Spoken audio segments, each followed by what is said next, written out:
The WWE in the late 90s up until the mid 2000s was always insane. There was always something happening that had no reason to be happening. From people getting their asses kissed, people getting lit on fire, miscarriages to necro, you know what? You name it, we got it. There were always just these insane things floating around. It was the summer of 2005. Movies like The Longest Yard and 40-Year-Old Virgin were popping. Madden 2005 came out, the legendary hit stick, and it was so much fun. And 50 Cent was telling the world that he just needed a little bit. And on August 21st, 2005, it was SummerSlam. The biggest party of the summer, live from Washington, DC in front of 18,000 fans. This is the second most bought SummerSlam show of all time. And yo, in 2005, the WWE was just hot, and this SummerSlam was so hyped up. There was so much excitement, and we got a night that any WWE fan that witnessed this will never ever forget. And let's find out why. Ladies and gentlemen, it's your boy Pav, aka Wrestling Gibbs, and this is what made SummerSlam 2005 so insane.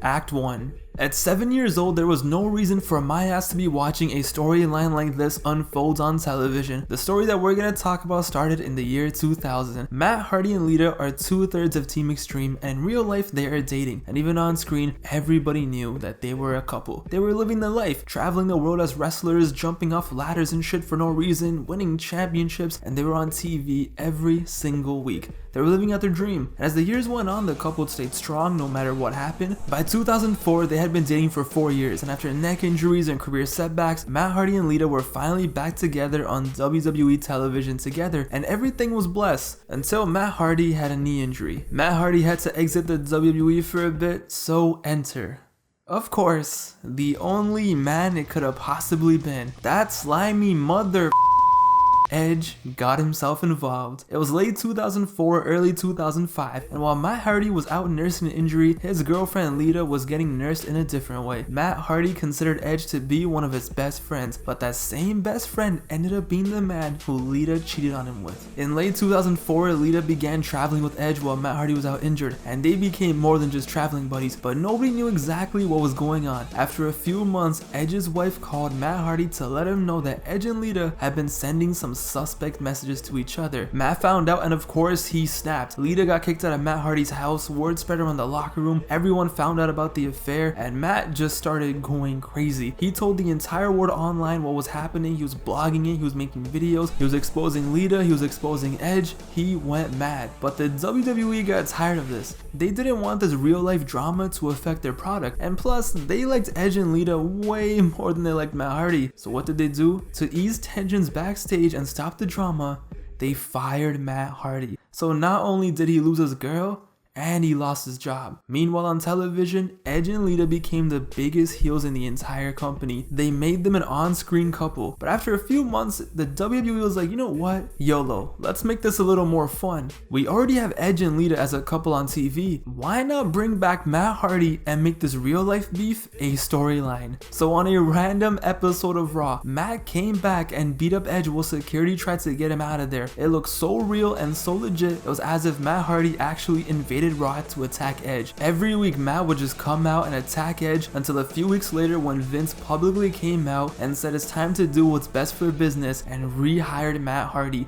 And it was set. SummerSlam 2005, Matt Hardy versus Edge, and this was so hyped up. We thought they were going to kill each other. We thought it was going to be a war and that they were going to throw the script out and just start murdering each other. It was a real life love triangle playing out as a WWE storyline. And here we were, SummerSlam 2005, Edge came out with Lita, Matt made his way into the ring, and before the bell could even ring, they started brawling. And this wasn't a wrestling match, which it should have never been. This was a straight up fight, and 2 minutes into it, Edge had Matt Hardy busted wide open. He was bleeding everywhere, straight Niagara Falls, and the blood was just pouring out. But that's when the match kind of got weird because Edge just kept on pummeling Matt. He destroyed him, kicks and punches and everything, and in just 4 minutes, Matt Hardy lost the match by knockout.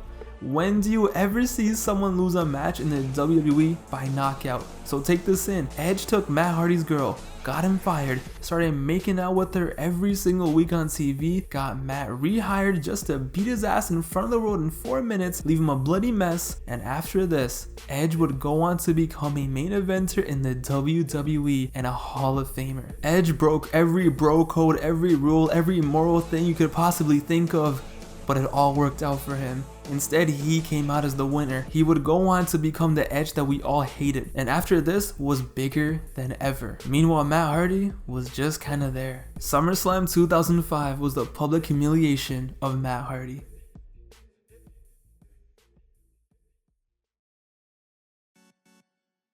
Act 2. If you turn on the WWE these days, you will see Dominic Mysterio, a 24-year-old wrestler just living his best life. But in 2005, when he was a little kid, it was a different story. In 2005, best friends Eddie Guerrero and Rey Mysterio had a friendly match at WrestleMania 21 that Rey Mysterio won. And as the weeks went on, losing to Rey really hurt Eddie Guerrero. Eddie couldn't take the loss, even if it was to his best friend, and jealousy got the best of him. And in May of that year, he snapped and began to destroy Rey Mysterio every single chance he got. He would challenge him to even more matches, but he never got his win. Nothing would work. He just kept losing and losing. He would get annoyed and get a disqualification, or he would get rolled up. He would just lose every single match to Rey Mysterio. So what does he do? What would a normal person do when they can't beat someone? You know, they were trained to get better. Well, Eddie in this storyline, let's just say this man went mental.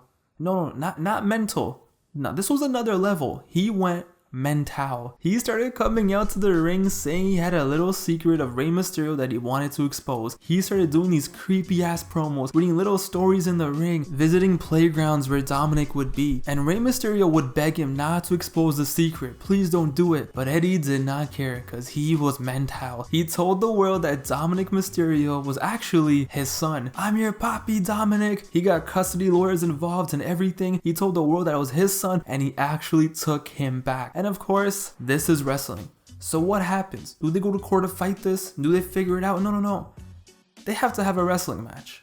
But not just any wrestling match. Rey challenged Eddie to a match at SummerSlam 2005. A ladder match where the winner got the custody of Dominic. With Dominic sitting at ringside at SummerSlam 2005, and he witnessed his two dads fighting over him in the middle of the ring. What a lifestyle. My dad doesn't even remember my birthday, so I know for sure he would never do a ladder match for me. But for Dom, his two dads went crazy. It was Rey Mysterio versus Eddie Guerrero in a ladder match. I don't know what you expected, but this was awesome. Sentons, drop kicks, power bombs. Fam, at one point Dominic rushed to the ring while Eddie was climbing and tried to tip over the ladder. Eddie came down, looked at Dominic and was like, "It's okay, son," and asked him for a hug. And at the end of the day, Rey Mysterio did it. Not in court of law, not in front of Judge Judy, but in front of the WWE fans. He got his son back after winning a ladder match. And now after 15 years, they're happily wrestling together, and it's amazing. Such a happy ending. But that doesn't change the fact that technically in WWE lore, Eddie Guerrero is Dominic's dad. Act 3. As many of you guys know, my favorite wrestler of all time is John Cena. You know that, I know that, my girlfriend knows that. So much so that she got me tickets to go see him for the first time in Vegas. So I just want to say shout out to her. Also, I swear I love you more than I love John Cena. But back in 2005, my John Cena fandom was at the absolute peak. He dropped the rap album, he had the spinning belt, you guys already know the deal. Everyone loved John Cena, me, my friends, we cheered for him like our lives depended on it. And the thing is, we thought that everyone loved him. And then we watched this show and we got a wild reality check. John Cena versus Chris Jericho. It all started right here. The anti-Cena movement came into the limelight and it was here to stay. In the middle of the match, all you hear is, "Let's go Cena, let's go Jericho." The face of the company was getting rejected. Half of the crowd was straight up against Cena. They were booing him, they were hating him no matter what he did, no matter what move he did. Half of the crowd was against John Cena. This was the moment where most fans noticed. This was the moment where definitely the WWE noticed. This is where it all started. But as the weeks went on, as the months went on, and as the years went on, it just got worse and worse. But SummerSlam 2005 was the inception of the anti-Cena crowds. Act 4. And SummerSlam 2005 was the night where Kurt Angle beat up the mentally handicapped man for 4 minutes to get his gold medal back. And after he beat him up, after beating up a mentally handicapped man, Kurt Angle stood there and celebrated like it was the Olympics all over again. This is what we grew up watching. In other news on this night, Randy Orton and The Undertaker had a fantastic match. Batista destroyed JBL. There were even rumors that Brock Lesnar was gonna come back, but nothing can overshadow or be even more insane than the main events of the show. Ladies and gentlemen, it's Act 5, Legend versus Icon. This was the reason why 650,000 people paid $40 to watch this. This is why the arena was sold out, to see two GOATs go at it. In July of 2005, on an episode of Raw, Hogan came back for a one-night tag team match with Cena and Shawn Michaels, and that happened to be the night that Shawn Michaels turned heel and hit him with that super kick, and the old Shawn Michaels was back, the one from the 90s, the one that everyone loved to hate, and he was going to go up against Hulk Hogan in a dream match. It was SummerSlam 2005, and after an amazing build-up that was intense, it was clever, and had everyone hooked, it was time for them to clash. So the original plan for Hogan and Shawn was to have 3 matches. One at SummerSlam, another one down the line, and at the end they would have the final steel cage match on whatever show it ended up being on. The plan was for Hogan to win the first one, and then Shawn to win the final 2 and end up the winner of the feud. But as SummerSlam got closer and closer, let's just say those plans didn't work for Hogan. Hogan started playing his games, and just a day or two before the show, you know what, dude, what if I just win this one and then we just end the feud, brother? Hogan did not want to do the series anymore. He just wanted his win and just call it a day. No matter what scenario they proposed, Hogan wanted his W, and that's it. Shawn didn't even want to do the match anymore, but he had to. It's been promoted as the pay-per-view, as the main event. They couldn't cancel it. It was on the poster of the damn show, but he didn't want to do it because he wasn't going to gain anything from it. Shawn was still a full-time wrestler. He was going to go on and main event WrestleManias, challenge for titles, be on Raw every week. Hulk Hogan was 52 years old and only wrestled one more WWE match after this. But nah, Hogan just had to go over. So Hogan came out at SummerSlam 2005, Shawn came out, and we all know exactly what happened. HBK was like, yo, I'ma lose.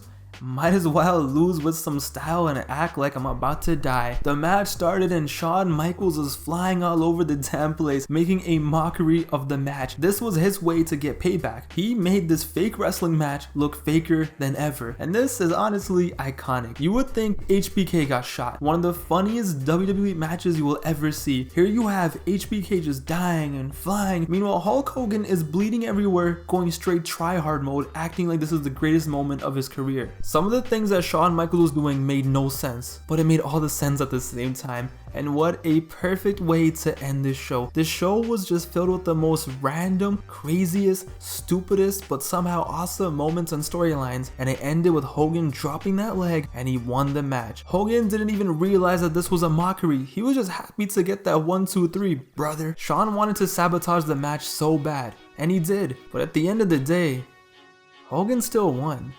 Hogan still got exactly what he wanted. He still got the win, he still got the 1, 2, 3, and if anything, Shawn Michaels made Hulk Hogan look like the most powerful wrestler of all time, and in Terry's head, that's all he ever wanted. It doesn't get more insane than this. SummerSlam 2005, what more can I say? There will never ever be a time like this in the WWE. On one night where everything was just a mess, everything came together, and we honestly got probably the craziest WWE pay-per-view of all time. Only in wrestling.